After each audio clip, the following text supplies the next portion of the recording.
Fala pessoal, beleza? Sejam muito bem-vindos ao canal de resenhas dos Perdidos no Tempo. Hoje é dia da gente seguir adiante na nossa exploração do Alien RPG, cenário que a gente está destrinchando aqui capítulo a capítulo, sempre tentando identificar pontos mais importantes, mais relevantes, né, de sistema, de cenário, enfim, para dar uma ideia geral de qual é a proposta, qual é a pegada do jogo para quem ainda não conhece, beleza? Então se você está chegando agora, mas quer saber tudo o que a gente já falou sobre o Alien RPG, não tem problema, não entre em pânico, tem a nossa playlist aqui exclusiva que concentra todos os nossos vídeos sobre o tema para você assistir com calma e depois, se quiser seguir viagem junto com a gente, se inscreve aí no canal e ativa o sininho porque toda semana tem vídeo novo. Quem tá ligado no movimento, quem já tá inscrito aqui no canal e tá acompanhando a nossa série conforme os vídeos vão saindo, sabe que estamos atualmente no capítulo 11, chamado Espécies Aliens, que vai tratar das diversas possibilidades de espécies alienígenas que podem aparecer no cenário. Então a gente está fracionando o conteúdo justamente para dar a devida atenção a cada uma delas. E hoje já aviso para vocês que chegamos na cereja do bolo. Hoje é o dia de falarmos dos aliens propriamente ditos, né, dos chamados, como o livro coloca aqui, xenomorfos XX-121, ou seja, as criaturas que atazanaram ali nos filmes da franquia. Vou mostrar aqui para vocês o desenho que tem aqui na ilustração, bem bacana, e claro, o espaço, né, do capítulo dedicado aos xenomorfos 121 é o maior, né? Tem várias páginas, tem várias informações aqui, e eu quero justamente chamar a atenção de vocês em relação a isso. O livro, ele de fato desce a um nível de detalhes bacana, não exagerado, mas bacana no sentido de apresentar várias teorias, várias possibilidades sobre alguns aspectos, né, da ecologia, da biologia dos aliens e tal, esse tipo de coisa. Eu não vou descer nesse nívelzinho de detalhe, porque seria muita coisa para falar de fato, e só tentando resumir, já dá bastante conteúdo, tá? Mas eu só estou deixando registrado aqui que, de fato, tem muita informação aqui a respeito dos xenomorfos, para você, inclusive, escolher, se quiser, né, qual é a melhor forma de abordar isso no seu jogo, na sua campanha, se você quiser descer nesse nível de detalhe, né? Se for só aquela questão mesmo de enfrentar o alien, né, de encontrar o xenomorfo, também tem bastante coisa, tem várias formas dele fazer um TPK aí no seu grupo, né? E a gente vai começar a ver um pouquinho disso a partir de agora. Então vamos lá, pessoal, para a gente começar aqui a nossa jornada falando dos xenomorfos, né? A gente vai começar falando um pouquinho sobre a questão da origem, que, como vocês podem imaginar, é uma origem incerta. A humanidade não tem uma convicção sobre qual seria, de fato, a origem dos xenomorfos. O livro vai apresentar aqui várias possibilidades. Talvez a mais conhecida e a mais aceita seja que eles surgiram como armas biológicas criadas pelos engenheiros, por aquela outra espécie alienígena que eu até já comentei aqui em vídeos anteriores. Então, os xenomorfos seriam uma criação dos engenheiros com esse propósito de funcionar como armas biológicas. Outros acreditam que eles são de fato uma espécie que evoluiu, né, dessa maneira. Existem aqueles ainda que acreditam que os xenomorfos são um castigo divino, encaminhado ali para punir a humanidade por ter ido longe demais e avançado rumo às estrelas e tal, esse tipo de coisa. E existe também aquela famosa teoria da conspiração de que, na verdade, os xenomorfos seriam um experimento corporativo que deu errado e saiu do controle. Aqui eu vou fazer só um ponto, porque até o livro coloca isso também, e quem está assistindo, quem está acompanhando a nossa série já deve ter me ouvido falar isso aqui algumas vezes. O que é certo mesmo é que as corporações não criaram os xenomorfos, mas querem encontrar uma maneira de controlá-los de alguma forma, justamente para utilizá-los como arma biológica. Então, a respeito ali das origens, das teorias e tal, né, da mítica que surge, né, ao redor dos xenomorfos 121, é isso que o livro coloca em princípio. Na sequência, o livro já vem abrir um tópico aqui sobre as habilidades especiais do xenomorfo XX-121, que é aquela página que eu mostrei para vocês aqui. Então, nesses quadros estão listados todas as habilidades especiais. Importante mencionar também que o livro já diz, logo de cara, que podem existir, né, diferentes cepas do xenomorfo XX-121. Então, tudo que a gente está vendo aqui no livro básico é básico, mas pode ser que exista algum tipo, alguma subespécie ou alguma coisa assim, com habilidades um pouco diferentes. Se isso vai aparecer em suplementos futuros ou se aí é um convite à criatividade do mestre, entenda como quiser. Só para a gente dar uma passada geral aqui por essas habilidades, porque aqui já vão entrar algumas coisinhas de regra, de sisteminha, mas só para a gente entender aqui uma visão geral da coisa, quais são essas habilidades especiais? A primeira que o livro vai colocar aqui, olha, é o borrifo de ácido, e é a que tem a maior descrição. É praticamente todo esse quadro aqui. Por quê? Todo mundo sabe, né, que está acostumado já com a franquia, que os aliens, o sangue dos aliens é ácido. Então, qualquer tipo de ferimento pode causar que esse sangue seja borrifado ali e comece a corroer nave, pessoa, traje, o escambau. Então aqui ele vai dizer como é que isso funciona, como é que vai funcionar em termos de sistema essa questão do ácido. E um detalhe que é importante também, cada tipo ou cada fase, né, do alien vai ter um borrifo de ácido diferente. Como assim? Vai ter uma força diferente, uma capacidade de corrosão diferente e um alcance diferente também. Então aqui ele já dá uma explicação geral em relação a isso, para depois, quando chegar em cada uma das fases, ele dizer ali qual é o índice, qual é o nível de borrifo de ácido de cada uma delas, e você já sabe mais ou menos como é que funciona, beleza? Fora isso, quais são outras habilidades aqui dos xenomorfos? Acelerar. Eu até comentei isso porque no vídeo anterior, porque os neomorfos também têm isso. Mas assim, sendo mais específico, como é que funciona isso? Todos eles podem usar uma ação lenta como se tivessem usado duas ações de correr. Isso faz com que eles se movam de fato muito mais rápido e tenham um alcance tanto para escapar, quanto para de repente vir de uma área, de uma zona anterior, atravessar essa zona, chegar numa zona adjacente e já atacar o alvo, né? Então eles são de fato bem velozes. Outra coisa, resistência ao vácuo, tá? Queda, eles são bem mais resistentes à queda, e aqui vai explicar como é que funciona, né? Provavelmente eles não vão levar dano de uma queda, a não ser que seja uma queda de fato muito grande, muito alta, né? Eles são imunes ao frio, eles são imunes à radiação, tá? Eles, até onde se sabe, não precisam respirar, e eles também não têm assinatura de calor. E isso aqui, repara, eu tô só nas habilidades especiais gerais, tá? Só para você ver o nível de dificuldade que é enfrentar um bicho desse. Seguindo adiante aqui nas nossas informações, a gente vai começar a falar agora um pouquinho sobre cada uma das fases, né, do ciclo de vida ali dos xenomorfos. E são 7 fases, tá? Como eu falei no início do vídeo, o livro vai trazer vários detalhes, várias minúcias de cada uma delas, mas aqui a gente vai dar uma passada geral só para vocês terem uma noção das coisas, beleza? A primeira fase que o livro vai trazer aqui é do ovomorfo ou ovo. Mas antes de a gente entrar nisso, eu quero só mostrar aqui um detalhe que eu já ia esquecendo. Aqui, ó, logo no início, a gente vai ter algumas imagens, olha, pra gente ter uma ideia do tamanho de um humano, do ovo, do abraçador, do rompedor e tal, e das outras fases aqui. Então já tem uma ideia para você ter uma noção de escala, né, de cada uma das fases de desenvolvimento dos xenomorfos, beleza? Mas vamos lá. Falando dessa primeira fase, desse ovomorfo, que muito embora a gente já tenha visto, né, em praticamente, acho que todos os filmes, né, aparece lá alguma coisa, mas o que o livro vai trazer de diferente pra gente, de mais detalhes, que pelo menos eu não conhecia, né, não sabia. Esses ovomorfos, na verdade, eles são criaturas vivas, tá, por si só. E o objetivo principal deles é proteger o abraçador, aquela mãozinha lá que a gente vai falar na próxima fase. Então o objetivo do ovo é proteger o abraçador até que alguém vá lá de novo, fazer o que não deve, né, cutucar para liberar a criatura.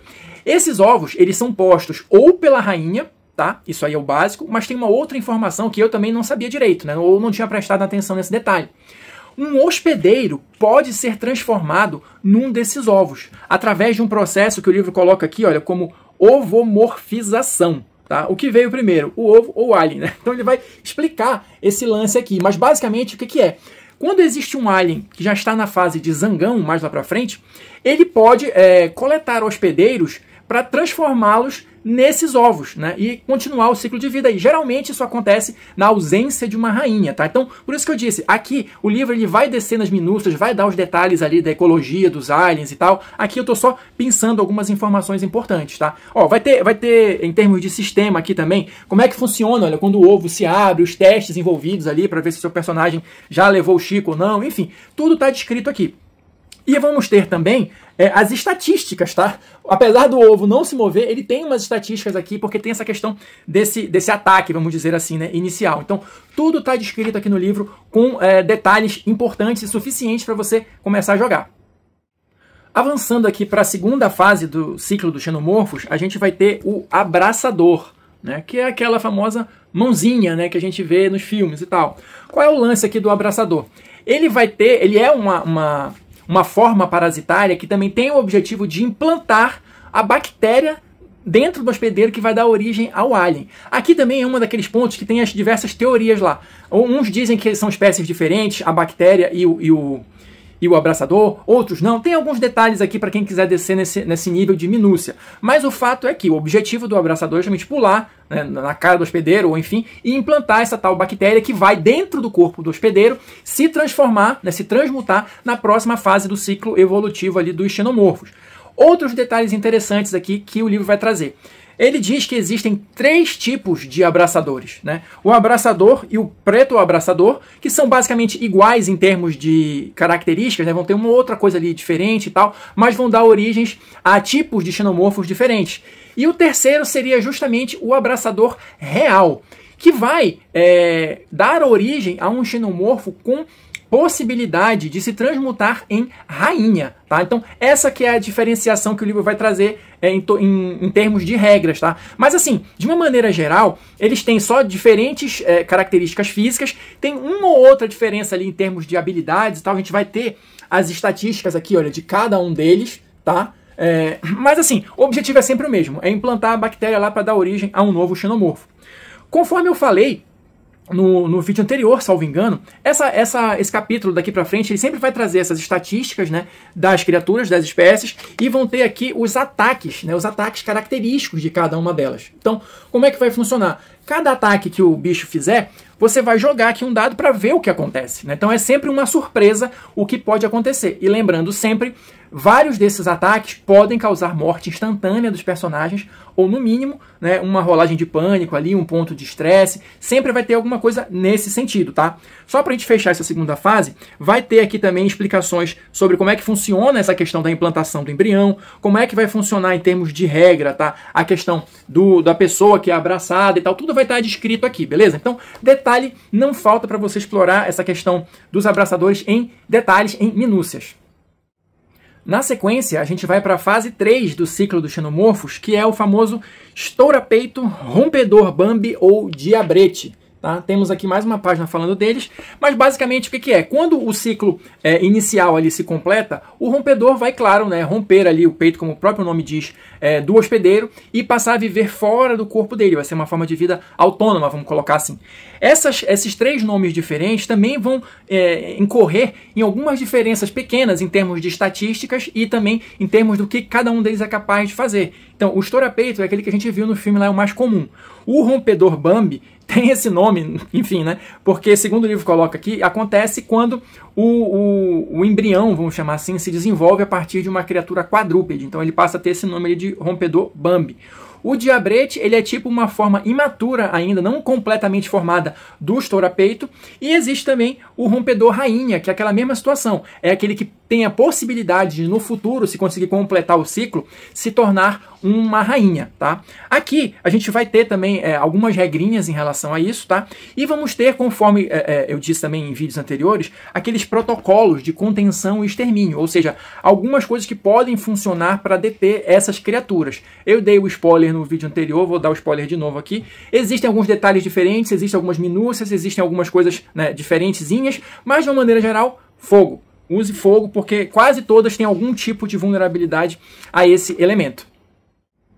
A fase 4 dos xenomorfos é chamada de caçador, batedor ou zangão. Na verdade, aqui eles já são jovens adultos, tá? E tem essas 3 especializações, vamos chamar assim, né? O batedor, o zangão e o caçador. O caçador seria o mais simples deles, tá? É o mais animalesco, é o menos inteligente e tá ali, como o próprio nome diz, para caçar. O batedor, geralmente, ele vai servir ali para estabelecer uma nova colônia. Ou, se a colônia já estiver estabelecida, ele vai ali ter a função de localizar vítimas, hospedeiros ou alguma coisa assim e depois avisar. Se a colônia não existir, ele é tipo o cabeça de ponte. Ele vai lá e começa a coletar hospedeiros para formar uma colônia ali. Basicamente, essa é a função dele. E o zangão vai ser aquele mais... como o próprio livro coloca aqui, ele é o mais inteligente, ele chega a conseguir planejar as coisas em algum nível, ele é o guerreiro mais especializado, vamos falar assim, de uma maneira bem geral, tá? Claro, fora isso, eles vão ter algumas diferenças ali de aparência física, algumas diferenças de tamanho, de estatísticas, mas está tudo descrito aqui no livro, tá? As estatísticas de cada um deles. Mas em relação aos ataques, eles vão dividir a mesma tabela, ou seja, as desgraças que eles podem fazer com os personagens são as mesmas. Chegando na fase 5 do ciclo de evolução dos xenomorfos, a gente vai ter o soldado, o trabalhador e o sentinela. Aqui eles já são xenomorfos adultos e vão continuar naquele processo de especialização de tarefas, tá? Então, o soldado, como o próprio nome indica, é aquele que vai batalhar de uma maneira geral, né?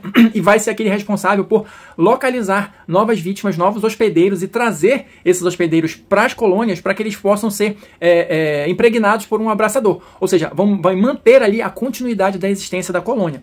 Já os trabalhadores têm uma função ali de construir efetivamente, né, a colônia ali e tal, e manter. Tanto que assim, o trabalho deles é somente esse. Se alguma coisa acontecer ali, se tiver algum tipo de ameaça e tal, eles geralmente, via de regra, perdão, não se envolvem em combate. Eles vão correr, não vão atacar ninguém, porque esse trabalho de defender a colônia, inclusive sacrificando a própria vida se for necessário, cabe aos sentinelas. Então, os trabalhadores vão ser só mesmo aquela questão de construção e manutenção, mas se alguma coisa ameaçar a colônia, é papel dos sentinelas resolver a parada, beleza? E aí, seguindo adiante, vamos ter aquela mesma história. As estatísticas de cada um deles aqui embaixo, mas a tabela de ataque vai ser a mesma, tá? Um detalhe interessante, olha, que está nesse quadro aqui de mente coletiva. O que ele diz aqui em linhas gerais? Na verdade, a partir da fase anterior, da fase 4, se você tiver ali pelo menos uma meia dúzia de xenomorfos, eles já começam a agir de uma forma razoavelmente organizada. Mas a partir da fase 5, isso ganha força, vamos dizer assim, né? Então eles começam a trabalhar em uníssono, de uma forma mais coordenada, né? E aqui, olha, se tiver uma rainha, piorou. É aí que eles vão ter os movimentos coordenados e se tornam absolutamente perturbadores. E isso aí é uma forma mais tática de você utilizar os xenomorfos, né? Então eles não vão ser pura e simplesmente monstros ali descerebrados procurando coisas para matar. Se já estiverem nesta fase 5, eles já começam a agir de uma forma mais planejada, vamos colocar dessa forma. Avançando aqui para a fase 6, a gente vai ter aqui os pretorianos, trituradores e a rainha, né? Então aqui, só um detalhe, nem todos os xenomorfos conseguem chegar nesse estágio aqui. Por quê? Eu vou ler esse trechinho aqui do livro para vocês, olha só. A fase 6 são horrores monstruosos. Seu imenso tamanho e carapaça com crista marcam-nos como os líderes de sua colmeia, mais fortes e inteligentes do que os que estão abaixo deles. Xenos da fase 6 comandam exércitos aliens. Essas etapas são alcançadas apenas quando uma rainha existente produz geleia real e expõe seus soldados e sentinelas a ela. Ou seja, é preciso ter uma colônia já estabelecida. O livro até fala aqui em cerca de 300 indivíduos e a presença de uma rainha, para que ela possa produzir essa geleia real e aí causar mais essa transformação, mais essa mutação. Os pretorianos são o equivalente à guarda real, né, da rainha, os protetores da rainha. E os blindados são, como o próprio livro descreve aqui, tipo tanques. Imagina um tanque de guerra, só que um tanque vivo. Isso são os blindados, tá? Então vão ter aqui todas as informações a respeito disso, a questão, olha, da geleia real, como é que funciona, as estatísticas de todos eles e, claro, os ataques, tá? Também vão dividir a mesma tabela de ataque, mas aqui a gente já tá, se os primeiros, né, já eram difíceis de vencer, chegar nessa fase 6 aqui é praticamente impossível, são máquinas de combate mesmo. Avançando aqui no livro, a gente vai ter a fase 7 e além. Olha só. Na verdade, o que isso aqui quer dizer pra gente? Que não se sabe até onde essa progressão dos xenomorfos pode ocorrer. Tá? Existem várias teorias de que podem ainda existir outras formas evolutivas, pode existir uma imperatriz que comanda várias rainhas, talvez exista um rei alien, não se sabe. Então o livro deixa isso aqui em aberto e não se sabe o que se pode encontrar ao continuar a explorar a fronteira. Tá? Também o livro deixa em aberto aqui, como eu falei no início, outros tipos de xenomorfos, tá? Ou subespécies, ou diferentes cepas, né, do que a gente viu aqui, ou outras espécies também, além das que a gente ainda vai ver, né, nos próximos vídeos. Mas aqui só deixa sempre essa possibilidade, que eu acho que é uma coisa interessante também, de você estar ali explorando de fato o desconhecido, né? E esse desconhecido pode ser também algo que não esteja no livro. E finalmente, só para a gente fechar esse conteúdo aqui, o livro ele vai falar um pouquinho sobre a colmeia alien, como é que ela se organiza, vamos dizer assim, como é que é a estrutura de uma colmeia alien. Então, para você ter uma ideia aqui, tem algumas explicações a respeito disso. E tem aqui no final, olha, interação de espécies. Porque não podemos só conviver. Aqui, basicamente, ele vai dizer pra gente o seguinte, que não é porque todos são xenomorfos que eles se dão bem. Então podem existir também conflitos entre colônias, tá? Uma colônia pode tentar assimilar a outra e tal. São criaturas bastante belicosas, vamos chamar assim, bastante agressivas. Assim como os humanos também, né? Mas enfim. Mas aqui ele deixa esse gancho, né? Deixa essa possibilidade. Inclusive, se você estiver num grupo de jogadores, né? De um grupo de personagens ali, pegos, né? No fogo cruzado entre um combate entre duas colônias de aliens também, isso pode ser uma história bem interessante também, embora eu desconfie que ela seja extremamente curta, né? Rápida, mas pode ser interessante de jogar também. Então é isso, pessoal. Por hoje é só. Fechamos aqui mais um capítulo do Alien RPG. Passamos pela cereja do bolo, né, as estatísticas, né, as características dos xenomorfos. Espero que vocês tenham curtido aí as informações, né? Deixa aí no seu comentário o que você achou, gostou, não gostou, enfim. Quem teve paciência de assistir até agora, muito obrigado. Deixa aí também o seu like e a gente se vê na próxima resenha.